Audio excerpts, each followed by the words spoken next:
Hello guys, हामीलाई चाहिँ अब यो हाम्रो एप्लाइड मेकानिक्स हो होइन। एप्लाइड मेकानिक्समा हामीलाई 2024मा सोधे 2022मा सोधेको क्वेसन यो फ्रेमको हो होइन। यो फ्रेमको न्युमेरिकल हो। हामीलाई चाहिँ यो सोद्धाखेरि 10 मार्क्समा सोधिरहेको हुन्छ। जब कि हामीलाई यहाँबाट लागेको छ यो युडिएल लागेको, यहाँबाट लागेको छ 20 किलोन्युटन, यहाँबाट लागेको फोर्स। त्यसपछि यसको डिस्टेन्स भनेको 1.6 मिटर र यसको डिस्टेन्स 1.6 मिटर, यसको लेन्थ भनेको 4 मिटर दिएको छ।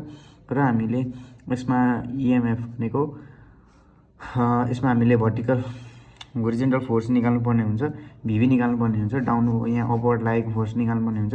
जस्तै कि हाम्रो भिभीमा भनेको माइनस भिभी इन्टु यसको डिस्टेन्स भनेको कति हुन्छ 4 मिटर, 4 प्लस 3/4, 3 इन्टु 4 अनि इन्टु 4 भनेको हाम्रो h/2 को फर्मुला लाग्छ। h/2 भनेको यो हाइट लेन्थ l/2 को फर्मुला लाग्छ, लेन्थ बाई 2 प्लस 20 इन्टु 20 भनेको यहाँबाट लागेको हाम्रो फोर्स इन्टु 1.6 भनेको यसको डिस्टेन्स होइन। त्यसपछि हाम्रो यो क्यालकुलेट गर्दाखेरि 14 किलोमिटर आउँछ। त्यसपछि हाम्रो अब भिए निकाल्नु पर्यो। भिए भनेको भिए प्लस भिभी माइनस 3 इन्टु 4 गर्दाखेरि हाम्रो -2 किलोमिटर आयो। अब यहाँबाट लागेको होरिजेन्टल फोर्स यहाँ चाहिँ भनेको कति लागेको छ भन्दाखेरि हाम्रो मात्र लागेको 20 किलोमिटर हो। 20 किलोमिटर मात्रै लागेको छ र हामीले यहाँ चाहिँ प्लस 20 इज 0, -20 प्लस छ भएपछि माइनस भयो। अब हामीले यसको एफडी फिगर बनाउँदाखेरि तपाईँले केही पनि क्यालकुलेसन गर्नु पर्दैन। यसको एफडी बनाउनको लागि हाम्रो एफडी बनाउनको लागि हामीले जस्तै कि हामीलाई यहाँ दिएको छ हाम्रो यो चाहिँ कति आयो, यो चाहिँ आएको छ 20, VA2 आएको छ। अब VA2 आएको छ भनेपछि हाम्रो माइनस हुन्छ भने बाहिर हुन्छ, प्लस हुन्छ भने भित्र हुन्छ होइन। माइनस छ भने बाहिर, प्लस छ भने भित्र। हाम्रो 2 आएको छ भनेपछि 2 माइनसमा आएको छ, 2 माइनसमा VA आएको छ, VA भनेपछि 2 बाहिर भयो र हाम्रो VB भनेको प्लसमा आएको छ, पोजिटिभ 14 भित्र भयो। त्यसपछि हाम्रो यो चाहिँ इक्वल्स टु -20, हाम्रो यो चाहिँ को त 20 आएकै छ।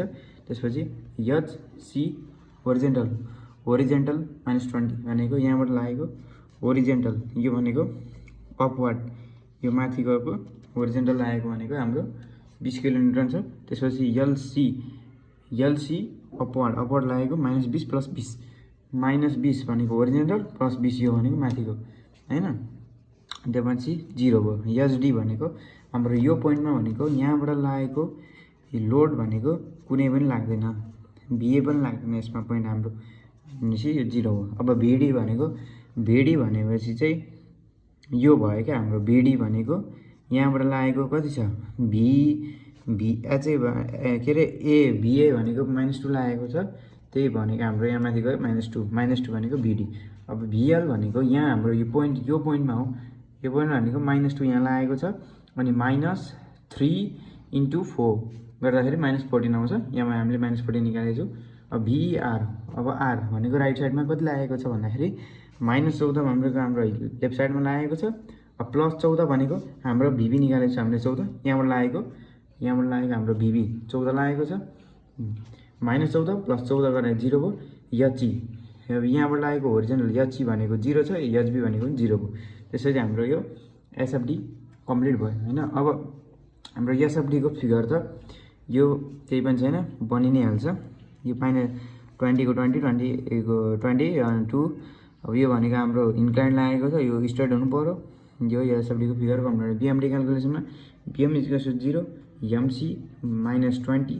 अब हाम्रो -20 भनेको यो चाहिँ अनि इन्टु यसको डिस्टेन्स कति लाग्यो 1.6 लागेको छ, = 32 किलोमिटर, = 32 किलोमिटर। त्यसपछि हाम्रो MD भनेको -20 इन्टु 3.2 भनेको 1.6 + 1.6 3.2 -20 इन्टु 1/6 -20 भनेको हाम्रो यो 20 होइन, फेरि हाम्रो यो चाहिँ 20 -20 इन्टु 1.6 गरेर 32 आयो हाम्रो।